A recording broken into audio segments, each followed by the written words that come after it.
What's up? What's going on? Howdy, people. And today we got another video by Young Man Fern, Camp 14, the most horrible place in North Korea. Now, when I clicked on this video earlier today, it had a different title. I forgot what the other title was, but it feels like that one was bad. It was better, and more hooking because I know what it is. But this probably better for SEO. That's probably why they changed it. But that is irrelevant for this video because we're not here to talk about the titles. We're not here to talk about SEOs. We're here to talk about why Camp 14 is the most horrible place in North Korea. So let's get that started. Go ahead and subscribe to me. Subscribe to Fern. Leave a like. And let's get into it.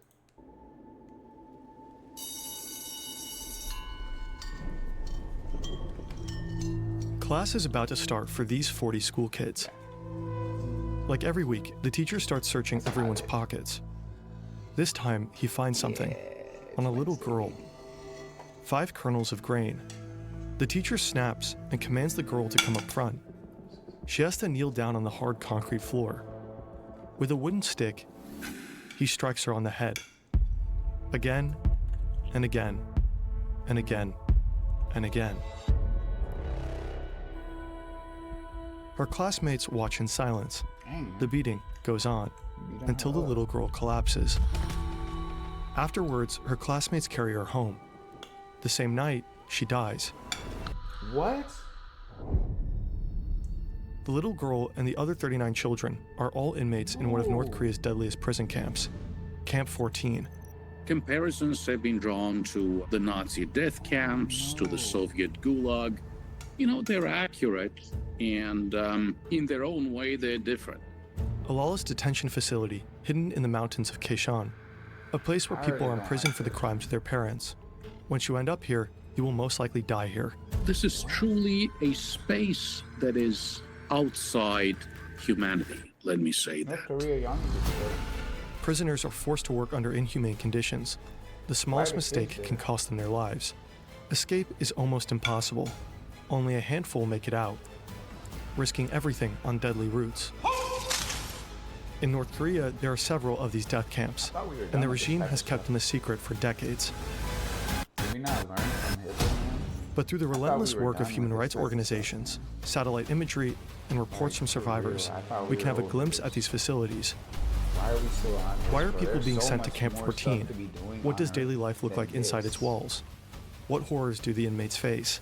And how do Well, people not even actually on get Earth. out? There's so much This stuff is to the be story doing of the most off horrific Earth prison to camp other in North planets Korea. that we could be doing instead of this.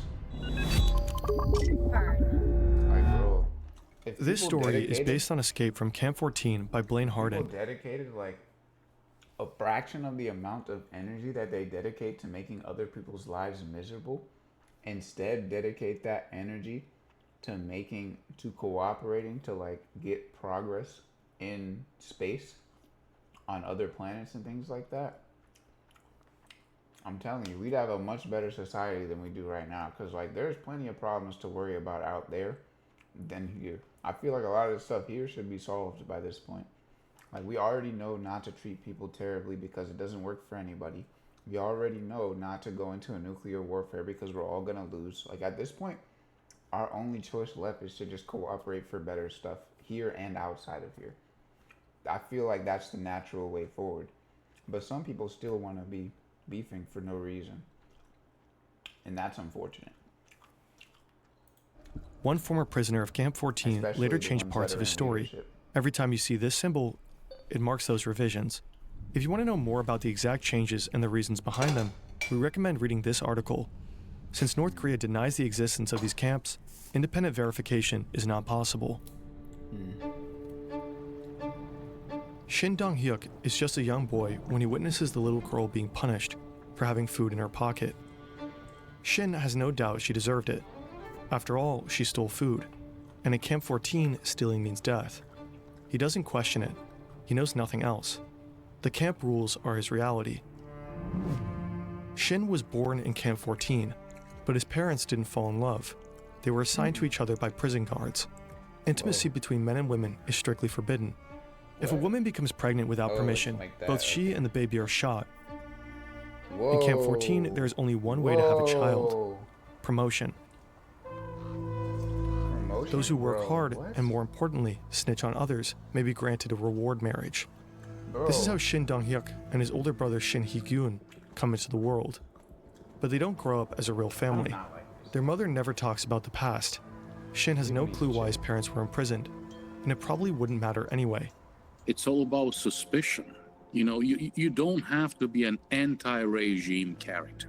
But if you're suspected of being anti-regime, of being a wrongdoer, a wrong thinker, of having engaged in wrong associations, they will send you to the camp. This is Greg Scarlatoiu. He's president and CEO of HR&K, the Washington-based Committee on Human Rights in North Korea. For years, Greg and his team have been investigating human rights abuses at these camps. Like many others, Shin will most likely stay in Camp 14 for the rest of his life, even though he never committed a crime. This is the house Shin and his mother live in. Along with his mother's promotion came slightly better housing. They share it with 3 other families and sleep on the floor. There is a single light bulb in the kitchen. Electricity works for just 2 hours a day. There's no running water, no furniture, no shower, and barely enough food to survive.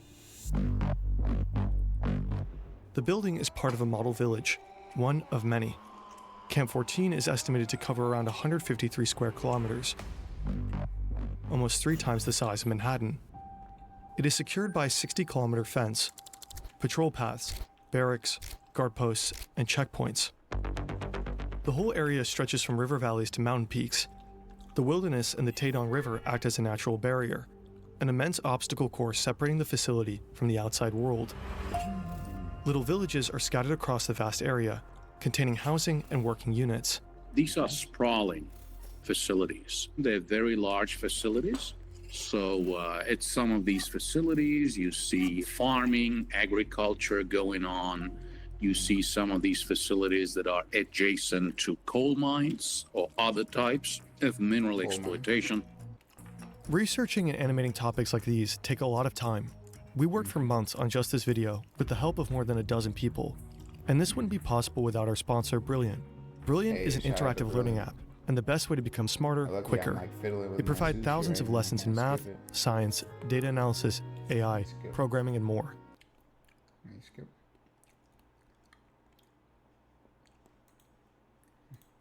Shin memorizes them all. Rule 1. Any witness to an attempted escape who fails to report it will be shot immediately. Oh, we missed some, okay. Unlimited access to everything Brilliant offers.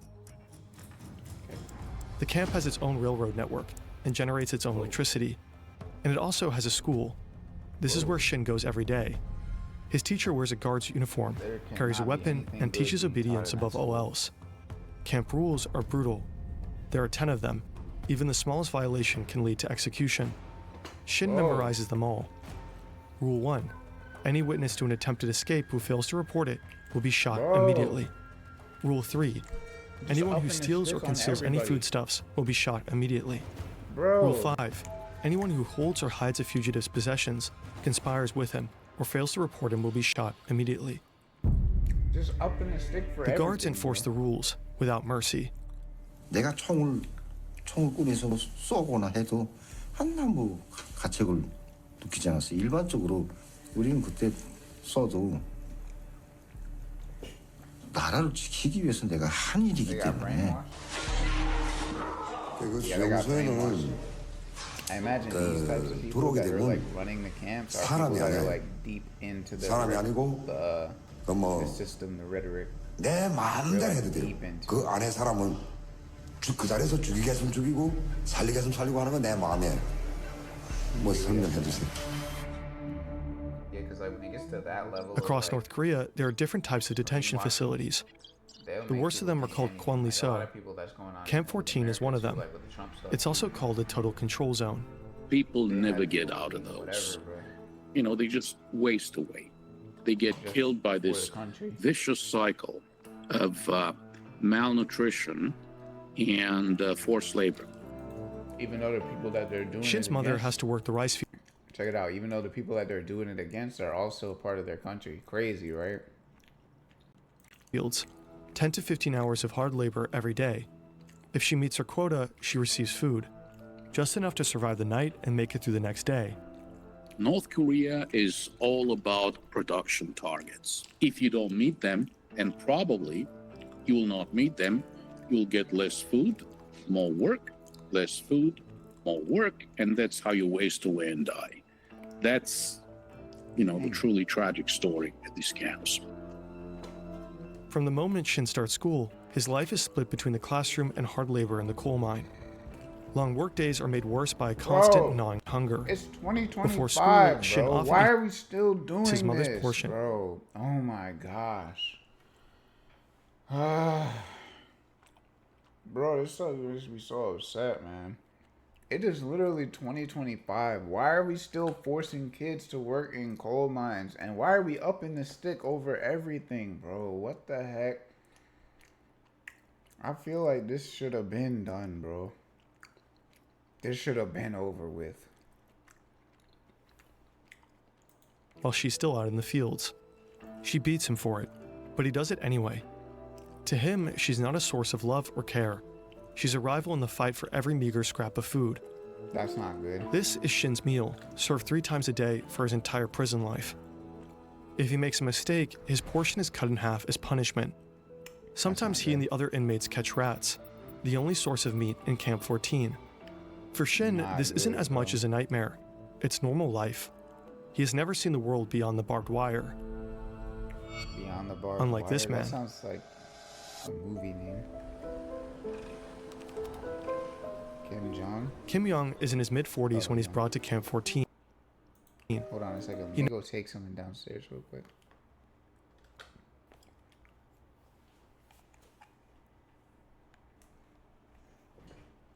Knows the world outside very well.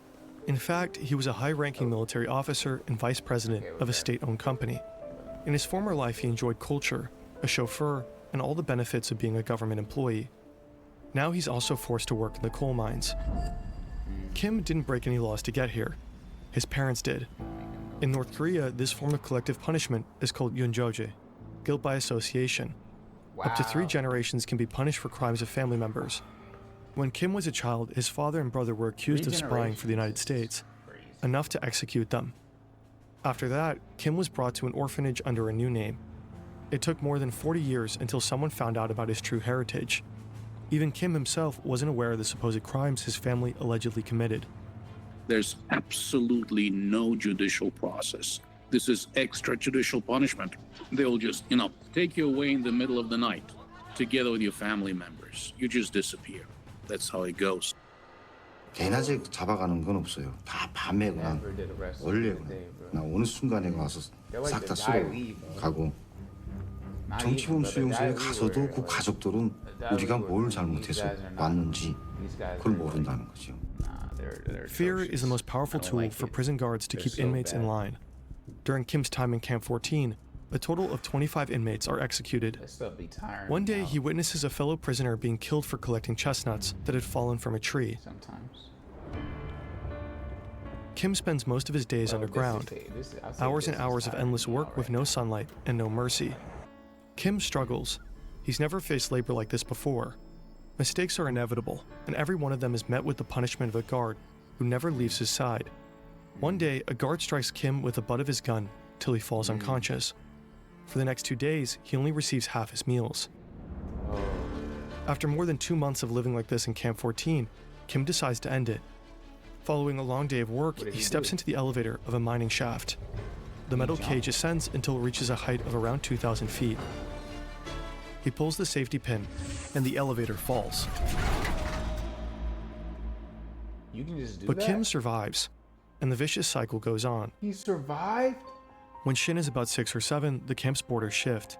His village is merged into the neighboring Camp 18, just across the river. It's said to be slightly less brutal than Camp 14. But for Shin, life hardly changes at all.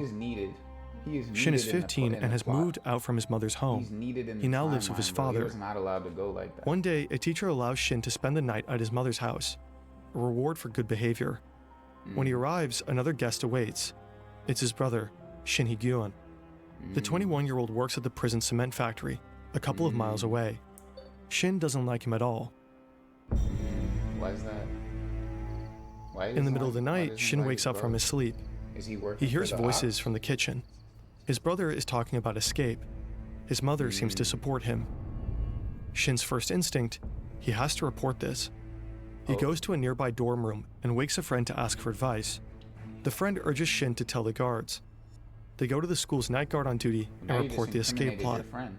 Shin also signs a false police y'all are statement, all done. claiming he saw his mother and brother commit murder. This piece of evidence ultimately leads to an execution order. The Bro, guards so take we Shin just to an going off execution of- site next to the Taedong Bro, River. A crowd has hold gathered up, to bro. watch. They- Hold up. So you're telling me off of word of mouth that somebody got clapped? They're getting upped. They're getting put on the stake. Huh? This can't be real, bro. How are we moving like this in 2025, bro? Off of word of mouth. No trial, no investigation, no nothing. Just, hey, those guys did something. What is this, the Salem witch trials, bro? What? Even they did trials, bro. Even they did, like, whatever, how stupid the trials were, right? They, like, tested people to see, like, if they sink in the water. Even they had trials. But, bro, in 2025, we're just saying, hey, bro, did something, and we're up in the stick? Like that? This is clown world, bro. What is this North Korean stuff, bro? This is clown world. North Drag out his mother Korea and his brother. is clown world. They're killed in front of Shin's eyes. What? Dude. And dude, that's his whole family, bro. In 1996, Kim Young is transferred to Camp 18. To him, this place feels like heaven. The labor conditions are slightly better, and to his surprise, he reunites with his 70-year-old mother, who is also a prisoner here. But the violence and abuse don't stop. One day, he has to witness how guards beat up his mother and force her to do manual labor. His mother is certain they will both die in the camp. Even though it means risking his life, she urges Kim to leave her behind and escape.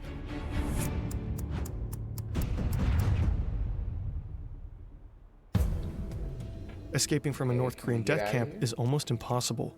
You know, these are highly protected facilities. You're talking barbed wire, walls, armed guards, intersecting lines of fire. All those resources. Talking machine guns, very, very difficult to escape. It's, difficult to escape a detention facility in any civilized country, imagine North Korea. Kim Young quietly studies his surroundings. He observes, waits, and starts thinking. He lays out multiple escape plans, but none of them seem doable to him.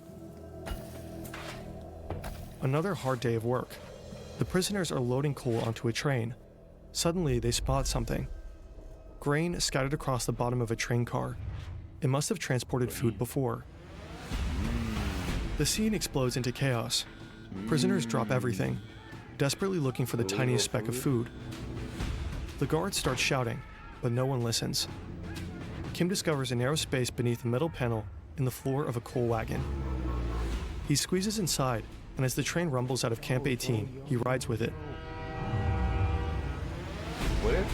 What if? Hours later, the train reaches Go-On Station at around 4 a.m. What if, We don't know. wherever that thing goes, it dumps him out first and then dumps all the coal on him. Like, he'd be getting stoned, basically. But honestly, at this point, like, he's trying to escape. He's already tried to unalive himself. He's already tried it. So at this point, death is off the table for him.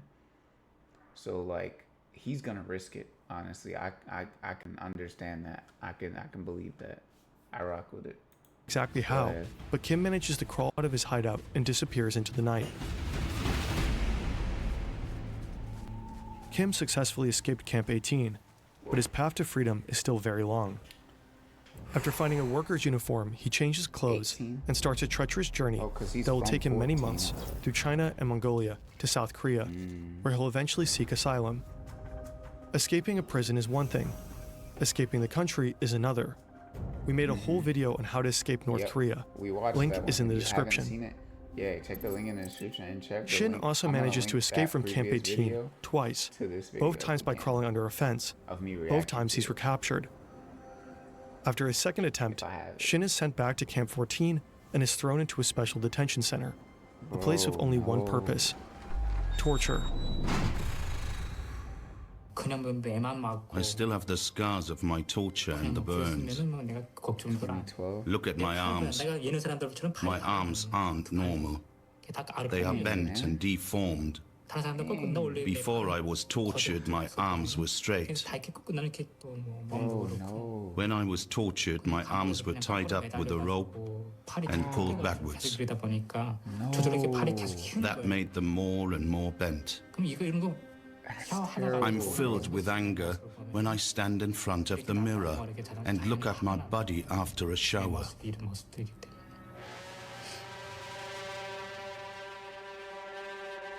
After 4 weeks of torture, he's thrown into a pitch-black cell. No windows and barely enough space to lie down. There he'll spend the next 6 months. After his release, Shin is thrown back to the general prison population. He has to work in the coal mine, the farm fields, and eventually in a garment factory. This is where he meets Park Young-chul, a man unlike anyone Shin has ever seen. Born into an elite family, Park once held a prestigious job and had seen the world beyond North Korea's borders. By then, Shin already knows he's on the execution list. With Park at his side, he begins planning what will be Shin's third and final escape. Third escape. Bro, Shin, you're kind of goated right Shin now. and Park are assigned to do some woodwork up in the mountains, along with some prisoners. They're chopping wood near the outer fence. The camp's fence is around 10 feet high and lined with high-voltage barbed wire. The next guard tower is a quarter of a mile away. Shin watches the patrols. There are long gaps between them where no guard is close enough to spot the two. The plan is simple. Wait until dusk so that their footprints can't easily be traced in the snow. They slip through the high-voltage wires without touching them. As the sun sets, Shin and Park move closer to the fence. They hack branches, pretending to stack wood. Nobody notices them. Park hesitates. Shin's heart races. He grabs Park's hand and they run. Shin slips. Park reaches the fence before him. He tries to squeeze his head between the two lowest wires and hits one of them. Park's body is not moving. The bottom wire bends under his weight, creating a narrow gap. Shin crawls over Park's body. He's almost past the fence when his legs slip, hitting one of the wires. No. The voltage tears through him. His pants char. His skin burns from ankle to knee. But somehow he makes it through. Okay. Park's body lies dead on the fence. Shin runs without looking back for 2 hours straight until he realizes that he made it. He manages to cross the river to China, and after a journey of almost 2 years, he finally reaches South Korea. Yo. These are all the prison camps that are most likely active in North Korea today. According to Greg Scarlatoiu, the camps are changing, and not for the better. Camps near the border have reportedly been moved further inland, likely to make escape even harder. And some new internal perimeters have appeared, possibly to isolate high-value prisoners.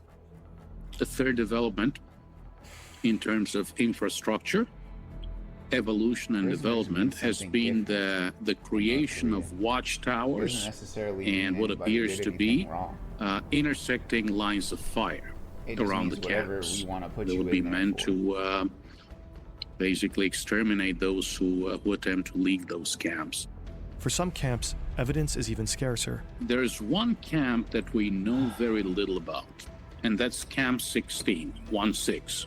That's very close to the Punggye-ri nuclear testing facility. And I have spoken with the South Korean nuclear scientists who said, look, we don't believe that prisoners are used in digging those tunnels for the nuclear tests, but it is very likely that they will be, used and abused while cleaning up after those nuclear tests. The HRNK estimates that up to 120,000 people are currently held in North Korean prison camps. In fact, as a viewer of this video, you might know more about them than most North Koreans ever will. That's so crazy. We have to remember that these people are being tortured and maimed today. They were tortured and maimed yesterday, and the same will happen tomorrow. So, I think it's a matter of moral ethical, religious, and political obligation to continue to maintain our interest in these issues. Yeah, I agree. This is Shin today. He 100%. gradually adjusted to a life in society and became a public speaker and advocate for human rights in North Korea. In 2015, Shin Dong-hyuk retracted parts of his story and admitted to changing certain key details in Escape from Camp 14. The book's author published a detailed statement outlining every change Shin had made. According to Shin, some memories were simply too painful and others too shameful to share truthfully at the time. This is a common reaction for victims of torture, who often cope by suppressing or distorting their accounts of what really happened. Greg Scarlatoiu and others believe Shin's changes don't alter the fundamental truth of his reports. Yeah, they don't. Was Shin Dong-hyuk a political prisoner? So like a couple Yes, details 100%. They're not Okay, gonna kill he the spent impact. some time both at Camp 14 and Camp 18, right across the river. Did he witness the execution of his mother and brother? Yes, he did. So the fundamental elements of Shin Dong-hyuk's story did not change. Yeah, they didn't. Shin bears the scars, physical and psychological. They leave little doubt about the abuse and torture he endured.